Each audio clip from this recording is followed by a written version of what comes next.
Assalomu alaykum hurmatli obunachilar. Mana kommentariyalarda ko'rdik. Yani 825 dan intervyu oling degan, mana 825 damazimiz. Bu kishini ham ushlash juda qiyin bo'ldi. Endi zo'r ushladik. Assalomu alaykum. Aka yaxshimisiz? Omonmisiz? Charchamay ishlab turibsizmi aka?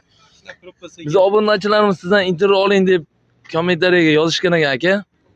Ha, necha yildan beri Damas haydaysiz aka? Xudo xolasa bu yil 7-yil to'liq bo'ldi. Ha, buni mazasini bilgan biladi, bilmagan o'zi biladi aka. Bu Damaschilik biz o'rgandik. Damas boy, hamma pul Damaschilarda deydi, shu gap rostmi? To'g'ri, hozir propan metanimiz yo'q bo'lib qolgan sababli hozir pul cho'rmayapti hozirgi paytda. Xudo xolasa mana metallarimiz ochiladigan xabarlari bor hozir. Ochilib qolsa yo'q, vaqtdan Damaschilardan boy inson qolmaydi deb o'ylayman men doim. Aka, qaysi liniya bo'yicha qatnaysiz aka? Aka, biz birlashgan Qovozon liniyasida yuramiz. Zakaslarga ham boraverasizlarmi? Zakas xudo xolasa mana zakaslarga hali bunaqalarimiz bor narsa. Agar sizni kimdir zakas qilmoqchi bo'lsa, qaysi nomerga aloqa qilishsin aka? 94lik. Xo'p, 301 xo'p. 59-39.